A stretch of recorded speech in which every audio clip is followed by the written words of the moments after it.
성탄절 하면 대한민국 모든 교회가 들썩였죠. 기쁘다 부주셨네. 또 고요한가 율동도 준비하고 각가지 행사를 준비를 했었죠. 요즘은 우리 교회처럼 작은 교회 내지는 주일학교가 없는 교회가 우리나라에 80%가 주일학교가 없습니다. 그만큼 문제가 돼 있고, 또 우리나라 80%가 미자립교회, 즉 누가 돕지 아니하면 자립해 나가지 못하는 그런 교회가 되어버렸어요. 많습니다. 그런데 요즘 성탄절은 큰 교회, 안양에서도 몇 개 큰 교회에서는 준비를 하고 있죠. 그러나 대부분의 교회는 못하고 있다, 이렇게 이야기합니다. 그래서 저는 그걸 가만히 보고 생각해 볼 때, 과거에는 우리들이 예수님 오신 것을 기념하는 성탄 준비를 했다. 지난 주일날 제가 그런 얘기를 했었죠. 성탄절을 로마의 태양절이라고 비난하면서 악하게 표현하는 사람도, 야박하게 표현하는 사람도 있습니다. 그런 이야기를 했죠.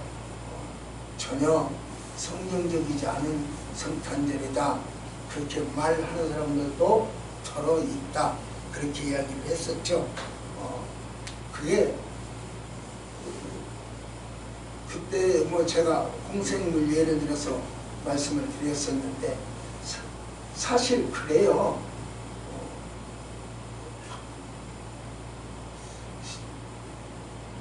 내가 생일이 음력으로면 3월 10일이고 양력으로면 3월 15일입니다. 무슨 뜻이냐?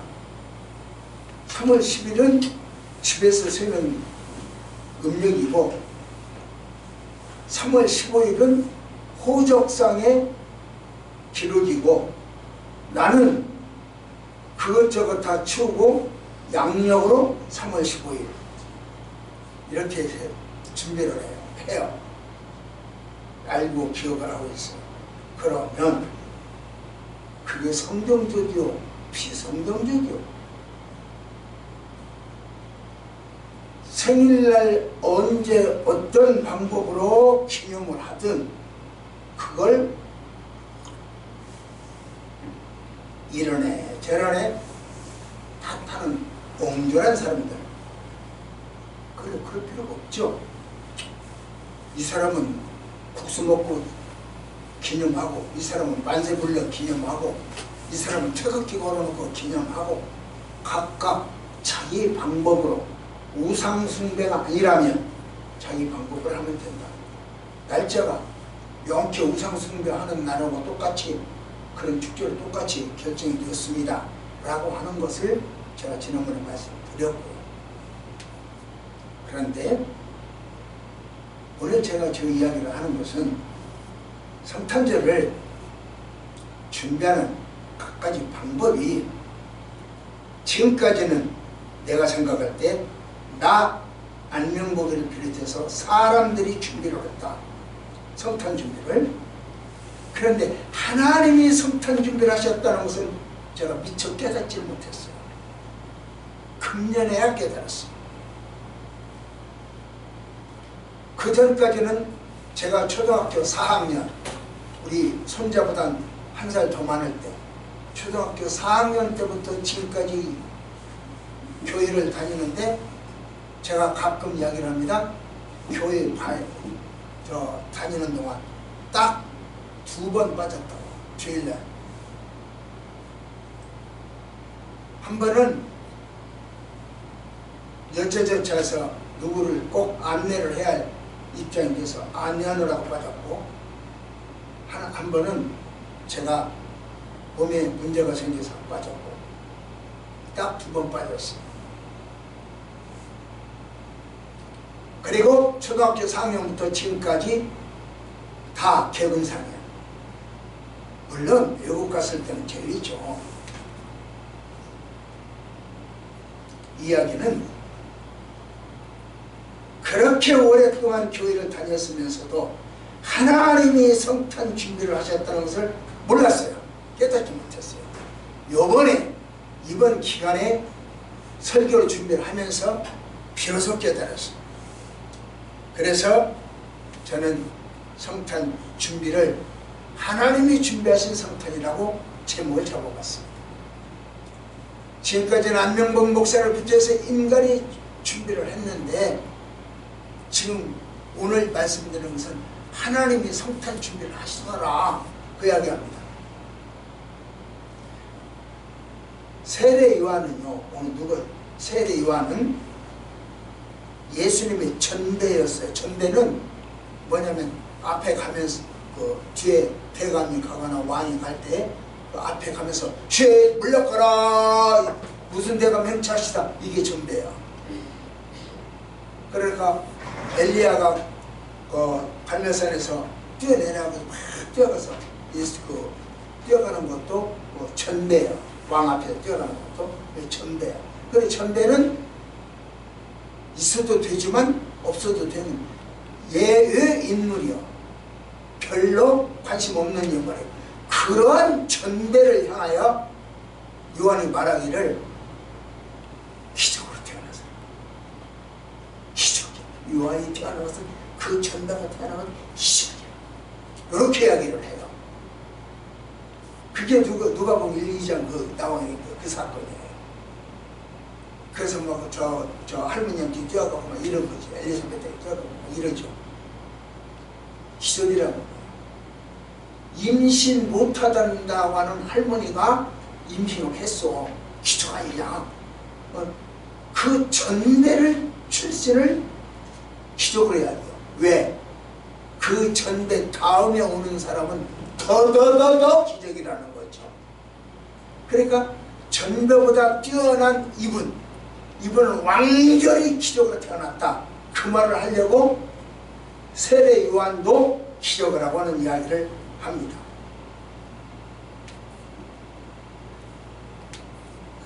이 예수님의 탄생을 마태복음과 누가복음 두 군데에서만 이야기를 하지 다른 데는 이야기가 없어요. 그러나 이 두 복음도 상당한 차이가 있습니다. 무슨 차이가 있냐면 마태복음은 동방박사, 박사들이 와서 경배를 해? 보통 인물이 아니잖아요. 박사들이 와서 경배를 하니까. 그 다음에 별이 하늘에서 이상한 별이 나와서 인도를 해? 하룻밤 맞다가 크다 하고 없어지는 그런 별이 아니야. 하룻밤 맞다 사라지는 그런 별이 아니라 계속 동방에서부터 계속적으로 몇 날 며칠인지는 몰라. 그렇게 인도를 하던 별이야.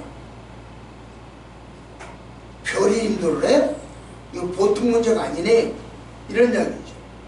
또 예수님이 애국으로 피난 갔어.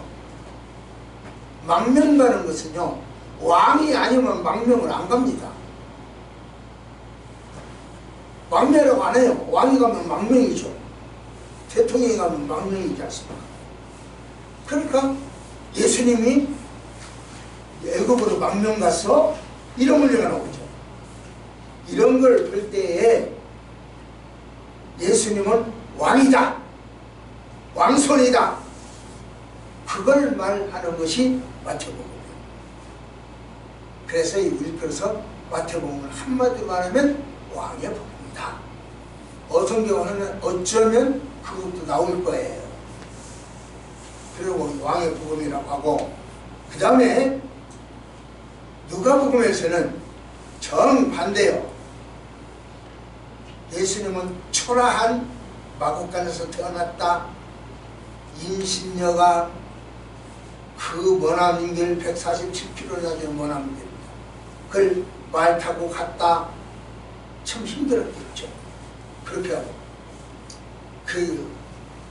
그리고 태어나서 어디 놀 자리가 없으니까 말 바꾸시죠.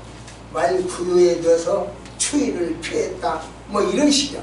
그러니까 거지같이 태어났어.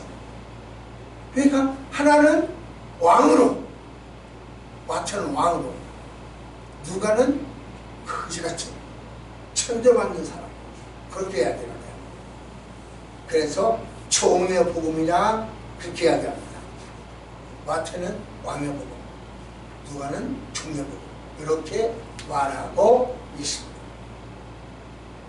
이렇게 비교하면서까지 준비하시는 하나님. 뭘 준비했단 말이냐? 예수님 탄생을 준비한 것이 뭐냐? 저는 하나님이 준비한 것 세 가지를 발견을 했습니다. 보세요. 시작. 이방인들이 자기들 입으로 예수 나셨다, 유대인의 왕으로 나셨으니까 태어나셨다, 그 말을 누가 말하냐? 이방인들이 말해. 우리나라 아까 기도했습니다. 엉뚱하게도 지난 한 주간에 무슨 계엄령을 선포를 해가지고 세계 각국에서 뒤죽박죽 만들었잖아요. 여행 가지 마라, 한국 여행 가지 마라, 뭐 이런 식이 되어버렸잖아요.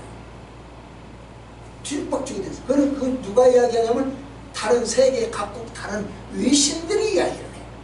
이것처럼 예수가 탄생하셨다, 유대인의 왕이 탄생하셨다, 그 말을 누가 하냐면 이방인들이 하도록 만들어줬어요. 누가? 하나님이. 그렇게 준비를 하셨다. 이방인들은요, 헬레니즘 문화, 제가 몇 번 이야기를 했어요. 그들은 과학적이고 논리적이고 철학적이요. 그래서 과학이 안 맞고 논리 안 맞고 철학이 안 맞으면 가짜 그래버려요. 그만큼 그렇게 논리적이고 과학적이고 철학적이죠. 근데 오늘날 우리 사람들 대부분이 그래요. 논리와 과학이 아무 이성이 안 맞으면 에이 쓸데없어 잃어버리잖아요.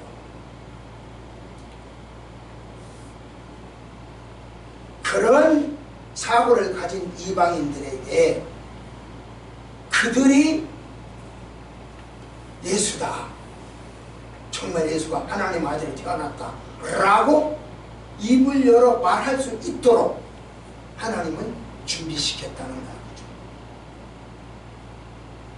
처녀가 임신한다? 말도 안 되는 소리죠. 과학이 안 맞아, 이성이 안 맞아, 철학에도 안 맞아.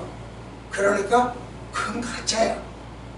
이상한 별, 그 이상한 별이 와서 계속 인도를 해. 누구처럼 하나 크다, 잠깐 나타나서 와 크다, 그렇게 끝나는 게 아니에요. 맨날 며칠 계속 별이 인도를 했어. 그런 것은 그 다음 또 천사가 와서 너 임신할 거다. 우리가 밤에 꿈에 그 천몽을 꾼다고 하잖아요. 천몽을 꾼다고. 그러니까 그렇게 임신할 거다, 그런 이야기를 했다고 그래요. 이러니까 이방인들이 그 말을, 야, 그걸 빚냐? 그걸 말이라고 하냐? 그 당시에 그런 것은 신화로 많이 있었어요. 중동 지방에 그 신화, 그리스 그 신화같이 많이 퍼져 있었어요. 그 중에 한 버전이 너희들 거야. 그게 무슨 신앙이라고, 무슨 하나님 말씀이라고, 이런 사고를 가진 사람들이 이방인이에요. 근데 그들을 통해서 예수님은 진짜다 라고 증명을 해요. 어떻게 보세요? 그래서 보세요. 시작.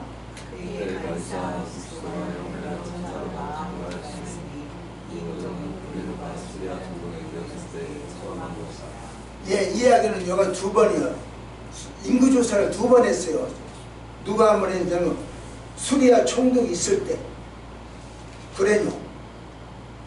브레뇨가 한 번 했고, 이번에는 가이사 아우구스토가 두 번째 하는 거예요. 그래, 역사적 사건. 이건 로마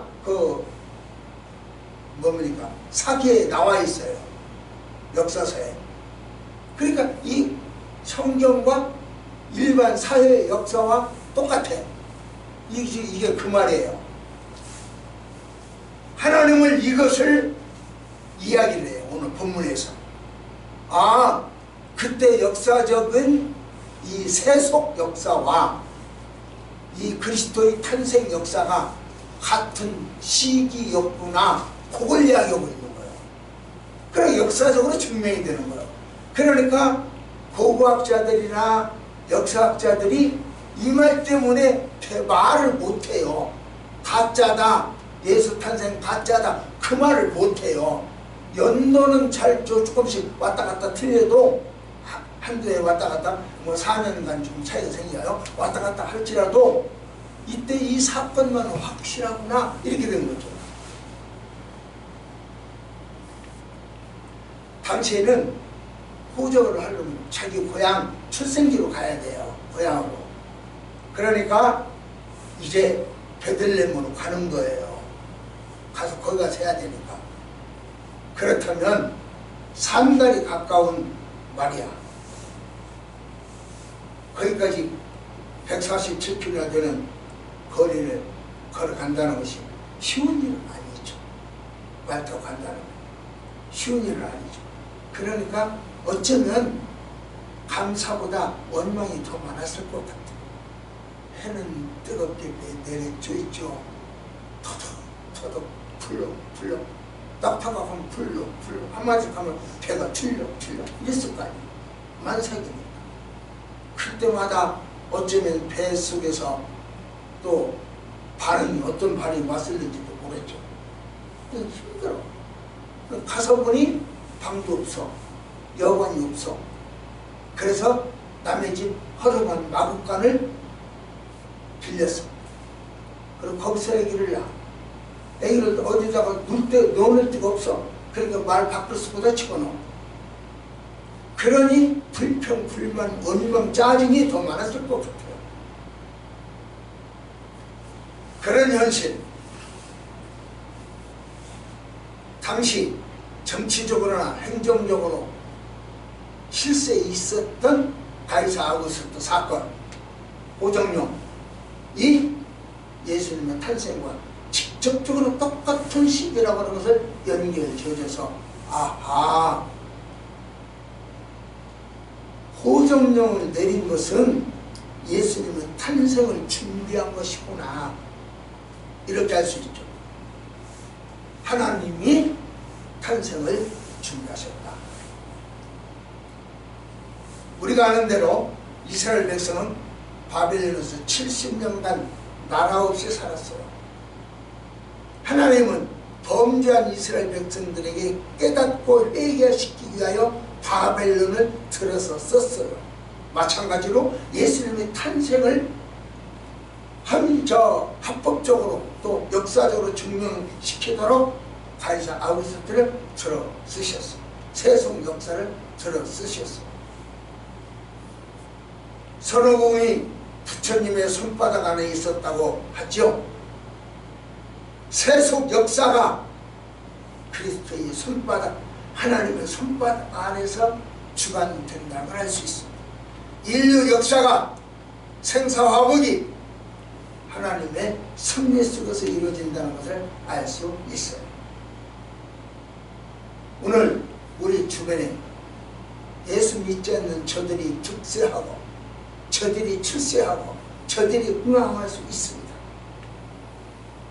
도리어 성도들은 일이 잘 안 되고 저들보다 뒤처지고 취직도 안 되고 사업도 안 되고 장사도 안 될 수도 있습니다. 이단들이 정통보다 더 우세하고 득세하고 의기양양할 수도 있습니다.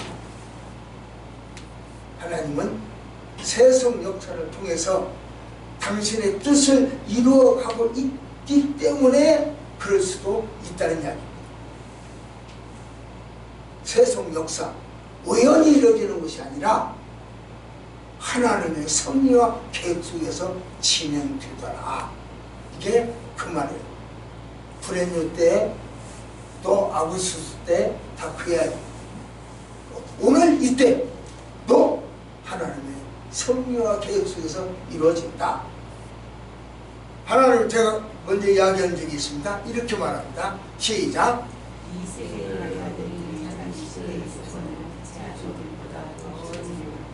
예, 이 세대에는 저들이 더 똑똑해요. 예수 안 믿는 사람들이 더 똑똑하고요. 예수 가짜 예수 믿는 사람들은 더 똑똑해요. 내가 하는 말이 아니라 이거 그렇게 돼 있잖아요. 자기들보다 똑똑하다고 잘났다고. 그러니까 똑똑하고 잘난 것이 문제가 아니라 진리가 문제라는 거죠. 똑똑하고 잘난 사람은요, 어떤 말을 통해서든지 그 예수 그 성탄절 틀린 거야, 날짜도 틀린 거야, 그거 저 누마 뭐야 태양절이야, 이런 식으로 꼭 말을 바꿔서 상대방을 헐뜯는 이야기만 해요. 긍정적이고 좋아하는 이야기를 안 해요. 이거 또 말씀을 또 보십시다. 시작.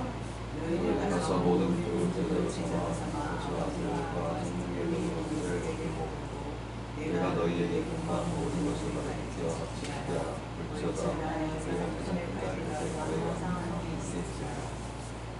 우리보다 똑똑하고 잘난 사람들이 특세하는 세상에서 우리가 할 일은 뭐냐? 어떻게 살아? 원망과 시비와 짜증과 이런 것으로 살아갈 거냐? 아니다. 우리가 할 일은 모든 족속으로 제자를 삼아 그들에게 복음 전하는 일을 해야 된다. 그들을 탓하지 마라. 그들을 상대하지 말아라. 그들을 논하지 말아라. 그들이 태양절이라고 이야기하든지 그들이 저 성경 비성경적이라고 이야기하든지 아무 탓하지 마라. 그냥 복음과 진리만 전해라, 이 이야기입니다. 그러니까 마리아가 그 멀리까지 가면서 힘들고 어려웠지만 하나도 탓하지 않았어요.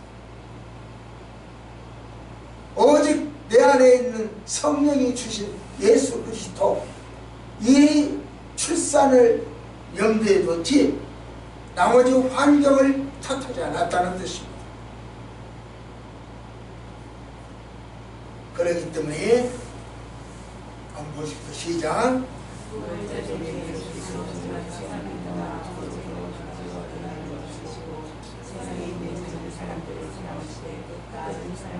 예, 예수님은 끝까지 우리를 사랑하는 그것 하나 믿고 감사하자.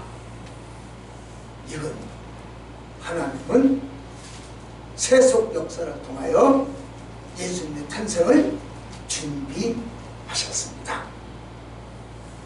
우리가 고요한 밤, 거룩한 밤을 춤을 만들고 연극을 만들지 않았다고 할지라도, 우리가 준비하지 않을지라도 하나님은 준비하셨습니다. 두 번째입니다. 시작. 하나님은 예수님의 탄생을 위해서 포지션을 정했어요. 이 포지션이라고 하는 것은 축구나 배구나 야구, 땅 이런 것에서 자기 위치를 선정해 주는 말하죠. 그런데 저는 예수님의 탄생을 위해서 하나님이 포지션을 정했다고 하니 도대체 무슨 말이냐, 무슨 뜻이냐, 이렇게 말할 수도 있겠습니다.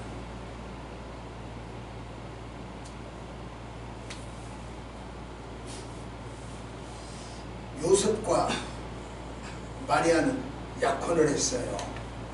약혼은 우리나라에서 말하면 결혼과 비슷해요. 그냥 우리는 약혼은 가볍게 여기잖아요. 그것과 달라요. 그 약정호는 결혼과 비슷해요. 그런데 자기 아내가 누구 아인지도 모르는 애를 벼갖고 왔다는 거야. 임신했다는 거야. 요셉이 들을 때는 열불날 일이죠. 당장 이혼감이죠. 그 당시에는 이혼이 아니라 화형, 불태워 죽여야 돼. 화형이 없어요. 대가는 것이 아니라 창세기 38장 24절에 그렇게 되어 있어요. 화형시켜. 제가 성경 구절 일일이 이야기 안 하지만 성경의 근거에서 말씀드린다는 그 뜻입니다. 그러니까 이 요셉 생각할 때 저거 불태워, 저거 화형시켜버려, 이렇게 속에서 부글부글 끓어올랐을 거라. 내 아들을 아닌 남의 아들을 임신해가지고 저 부인이라고 내 옆에 있어? 그 손잡고 누워서 손잡고 싶었겠습니까? 아니죠. 그런데 요셉에게 천사가 와서 아니야, 인간관계가 아니고 하나님과의 관계 속에서 임신한 거야. 그 말을 믿어요. 그 말을 믿고 받아들여요. 요셉에게는 마리아를 죽일 수 있는 권한도 있고 마리아를 살릴 수 있는 권한도 있습니다. 빌라도가 그랬어요. 빌라도에게는 예수를 죽일 수 있는 권한도 있고 예수를 살릴 수 있는 권한도 있었어요. 요셉은 마리아를 죽일 수도 있고 살릴 수도 있을 때 살리는 쪽을 선택을 했고, 빌라도는 예수를 죽일 수도 있고 살릴 수도 있을 때 죽이는 쪽을 선택을 했어요.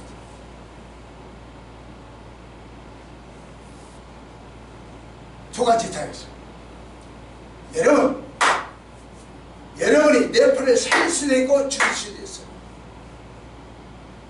여러분이 이웃을 살릴 수도 있고 죽일 수도 있어요. 어느 쪽을 선택하는 것은 여러분의 선택입니다. 말씀 보세요. 시작.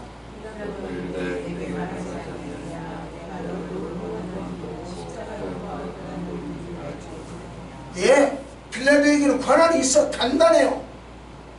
내가 너를 살릴 수도 있고 죽일 수도 있다, 이렇게 말해요. 그 막강한 권력 가지고 뭐 하겠어? 여러분 같으면 어디다 쓰겠어? 죽일 수도 있고 살릴 수도 있는데. 그런데 빌라도는 세숫대에다 손 씻어버리고 죽이는 쪽을 선택을 했어요. 그래서 그 덕분에 오늘날도 빌라도는 사도신경에 와서 본디오 빌라도에게 고난을 받았다고 저주를 당하는 거예요. 천추에 길이길이 저주당하고 있는 거예요. 한 번의 선택이 죽이는 쪽을 선택한 것이 이래요. 여러분, 내 팔을 살리는 쪽도 있고 내 팔을 포기해요. 아유, 버려버리자. 죽이는 쪽을 선택할 수도 있어요. 제가요, 요즘 큰 제목으로 기도거리가 있는데,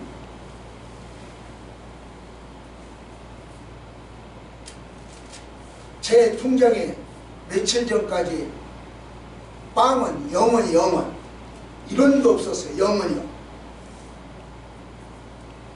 근데 어느 분이 10만 원을 어젠가 넣었더라고요. 그래서 이제 10만 원이 있습니다. 하나님, 매월 200만 원만 주시면 나는 죽습니다. 운영 못합니다. 200만 원 네팔 헌금을 해야 됩니다. 보내야 됩니다. 300만 원을 주시면 헐떡헐떡 살아갈 수 있습니다. 400만 원을 주시면 좌우 이웃을 돌아볼 수 있습니다. 요즘 기도가 그래요.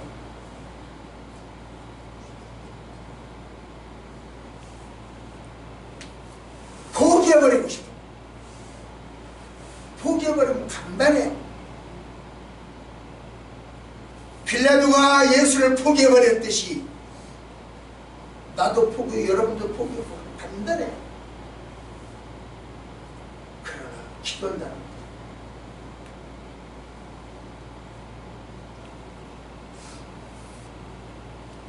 빌라도 선택 보세요.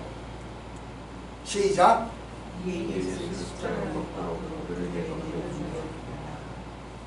빌라도는 예수를 십자가에 못 박도록 그들에게 넘겨주니라. 빌라도는 넘겨줬어요. 예수를.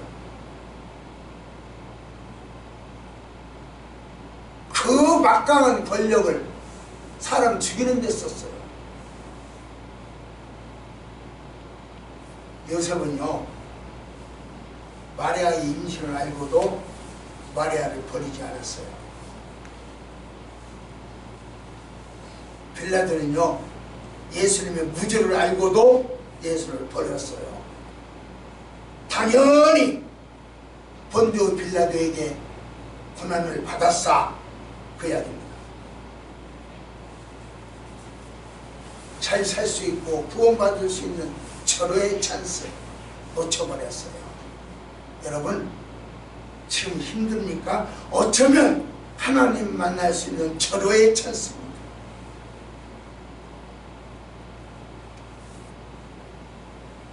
요셉은 마리아의 임신을 알고 마리아를 버리고자 했지만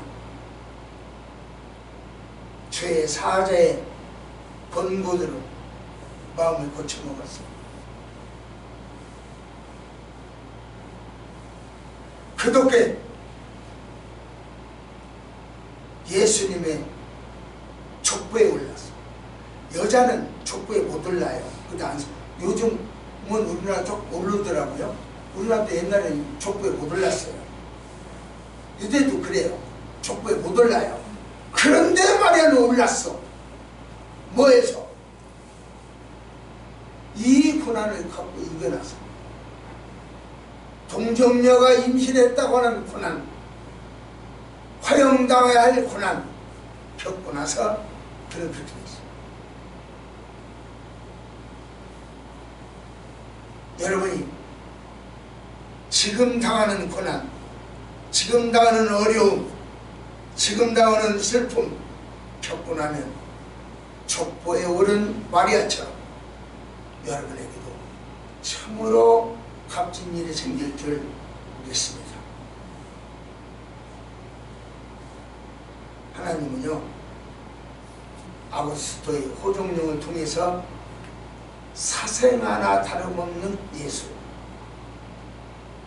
그를 임신한 마리아, 모두 다 다윗 왕가의 족보에 실리도록 해주셨어요. 여러분들이 그렇게 힘들고 어렵게 네팔을 위해서 기도할 때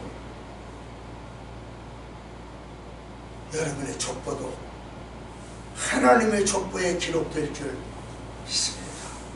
그 족보,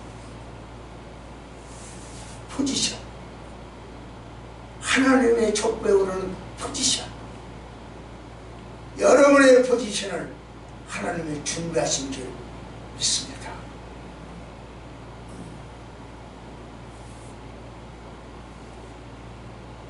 하나님께서 아담과 하와를 이 땅에 보내기 전에 천지 만물을 창조했다고 제가 여러 번 이야기했죠.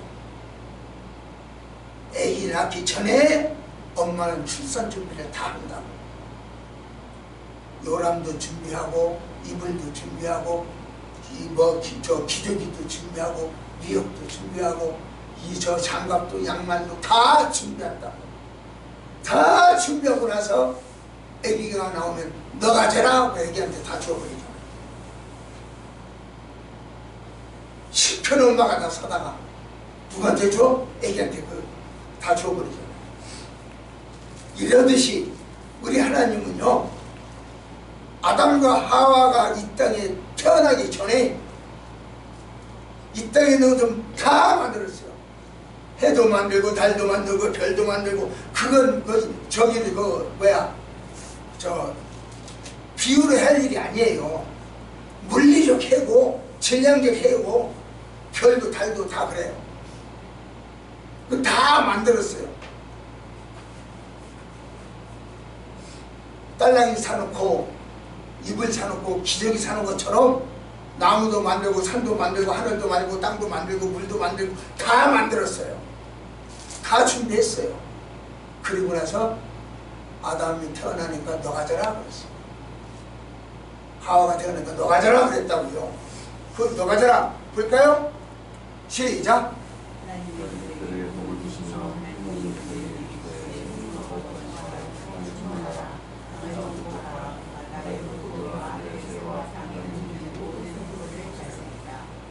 예, 다 너 가져라 그랬어요. 엄마가요 양말도 살 때 좋은 거 사지 나쁜 거 안 사더라고요. 그 애기가 좋은지 나쁜지 어떻게 알아? 그럼에도 불구하고 좋은 거 사요. 딸랑이도 그래요. 그 애기가 그 딸랑이가 좋은지 나쁜지를 어떻게 알아? 그럼에도 불구하고 좋은 딸랑이를 사더라. 다 좋은 걸로 사요. 좋은 걸로. 비유가 아니라니까요. 다 좋은 걸로 사요. 사가지고 다 만들었어요. 다 만들어가지고 엄마가 갖지 않고 다 아들한테 그 애기한테 줘버려요.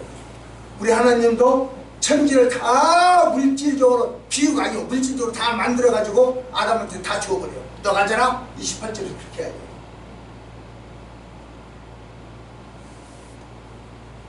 우주 만물의 통치권, 아우구스도의 호정령, 그건 다 마리아를 요셉 가문에 심는 과정이었습니다. 봅시다. 시작.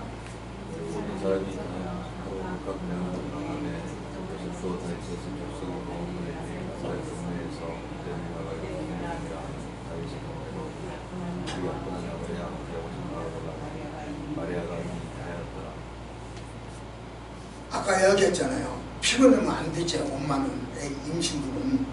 그래서 버스에 가도 임신부자 따로 있잖아요. 전철 타도 임신부자 따로 있잖아요. 임신부는 피곤하면 안 돼요.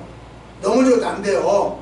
헛떡이도 안 돼요. 뒷박질도 안 돼요. 흔들려도 안 돼요. 활동의 제약을 받아요. 그럼에도 불구하고 먹는 것도 가려서 먹어야 돼요. 수시로 먹어야 되고요. 마실 것도 수시로 마셔야 돼요. 발주나도 안 돼요. 그럼에도 불구하고 마리아는요 145kg, 나사렛에서 베들레헴까지가 145kg입니다.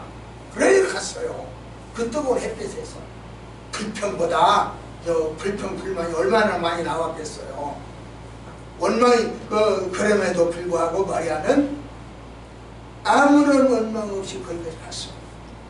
하나님이 세우신 포지션 차근차근 진행하셨습니다. 마지막입니다.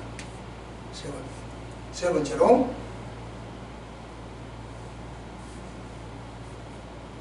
마지막입니다. 하나님은요 시작.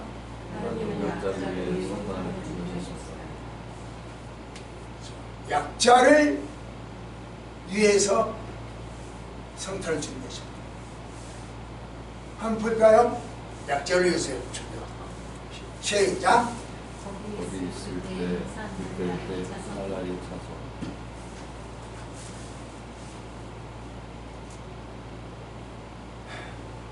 예수님은요 초자연적으로 잉태했어요. 인간이 하던 그런 방법이 아니에요. 초자연적이에요. 예수님 잉태는. 하지만 임신은 초자연적이었지만 그 이후의 모든 과정은 우리 인간과 똑같았어요. 성장 과정도 그렇고 출산 과정도 그렇고 똑같았어요.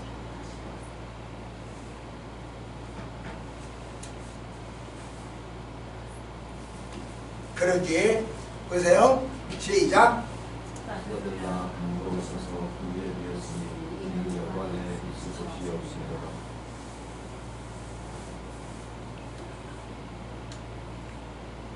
예. 광고를 싸서 부위에 뉘었다. 왜? 여관에 있을 곳이 없기 때문에. 조선시대는 산실청이 있었죠. 궁전에.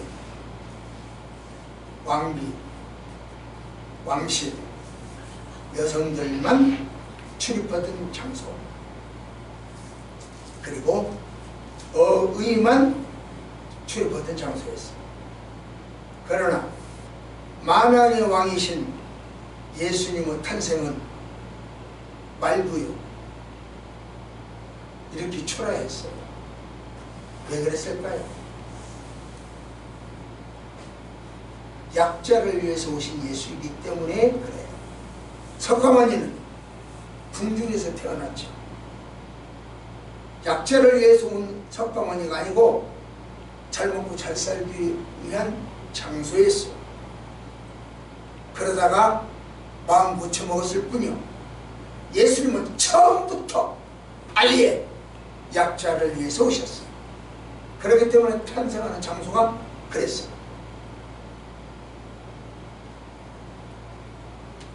강자는요 구원받기 힘들어요.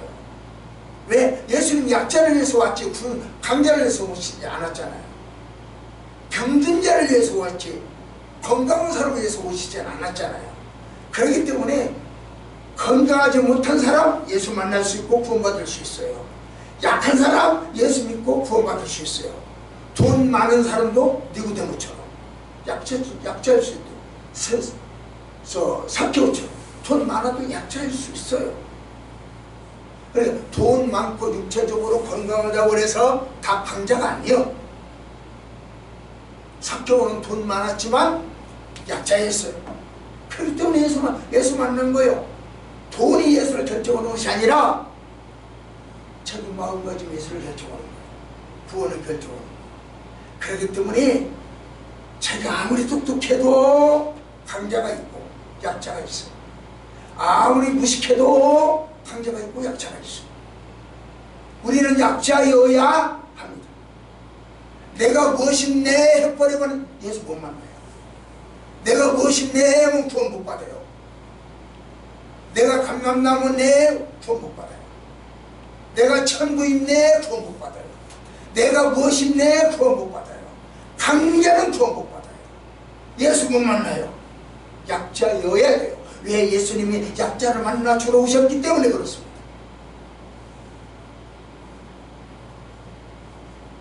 그렇기 때문에 성경 잘 한다고 이야기하면 구원 못 받아요. 부식하다 부른다 하고 하는 사람이 구원 받아요. 약자가 구원 받습니다.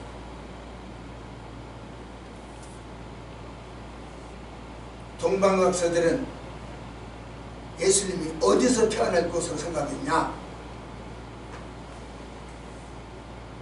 동방박사들이 예수님은 저 태어났다고 하면 뭐 보통 인물이 아닌 누구를 만날 텐데 어딜까? 쭉 따라갔어. 맨날 며칠 따라왔어. 그 별빛을 보고.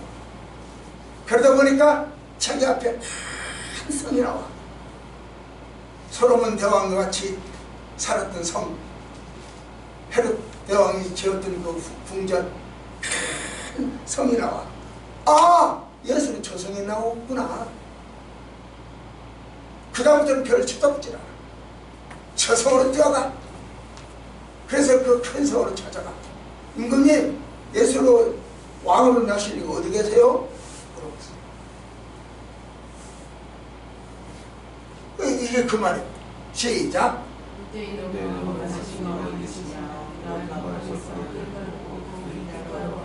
예, 우리가 동방에서부터 별 따라서 왔는데 그 별이 여기 왔더라. 여기 오는 거 보니까 이 성 어디인가가 왕이 태어난 것 같다. 어디냐? 니는 임금이니까 잘 알 테지. 좀 알려줘. 이렇게 된 거예요.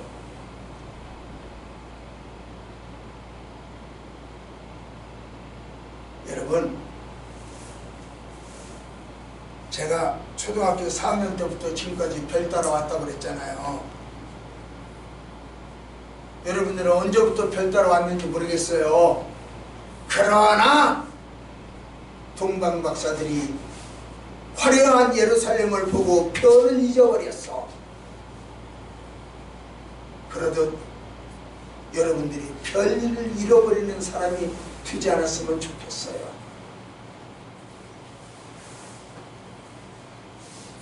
잠깐 동안 별을 잊어버리면 곤란해요. 나는 모태신앙이다. 40년 동안 별 따라왔다. 아니요. 이 순간 별을 잃어버릴 수 있어요. 그래서 매번 기도하라는 거예요. 그래서 매번 성경 공부하라는 거예요. 그래 매번 예배 참석하라고 하는 거예요. 별 따라오 하던 우리도 잃어버릴 수가 있기 때문에. 저도요, 초등학교 4학년 때부터 지금까지 별 따라왔다고 그랬잖아요. 그래도 순간순간 별을 잃어버릴 수가 있어요. 이 동방박사들처럼 화려한 것이 눈앞에 보이거든요. 멋진 것이 눈앞에 보이거든요. 그래서 잃어버릴 수가 있어요.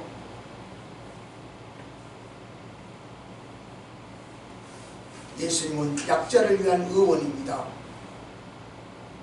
그래서 성탄절을 준비하신 하나님은 직접 약자를 위하여 준비하신 거예요. 하나님이 준비하신 성탄, 정상적이지 못한 것 같아요. 과학적이고 철학적이고 논리적이고 이성적이지 못한 것 같아요. 그러나 하나님은 그러한 성탄 준비를 통해서 약자의 하나님이다 라고 하는 것이 선포됩니다. 하나님은 약자의 하나님이십니다. 말씀을 맺겠습니다. 수도선부라고 하는 말이 있어요. 사자성어죠. 수도선부. 물이 차면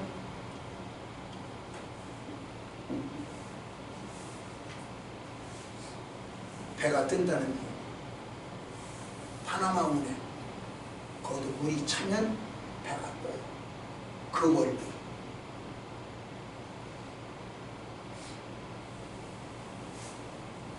준비된 자에게 기회가 옵니다. 준비도 있지 않으면 기회도 안 와요. 기회가 와도 기회를 기회로 몰라요. 붙잡을 수 없어요. 여러분이 기도로 준비하면 기회가 옵니다. 그 기회가 와도 기회가 기회로 모르는 것은 기도하지 않고 준비하지 않은 덕분입니다. 내일부터 1월 1일까지 새해 첫날 새벽까지 계속 특별 새벽 기도를 하겠습니다. 일컬어 흔히들 다니엘 선교 기도회라고 하죠. 21일 내일부터 특별 새벽 기도를 합니다. 여러분에게 주어진 기회 잃지 마십시오. 그래서 연말 연시를 기도로 준비를 하시는 기도를 맡다 보면 기회가 기회로 보일 것이요. 수도선부 물이 차면 배가 뜹니다. 비자 듣기 준비된 자에게는 기회가 옵니다.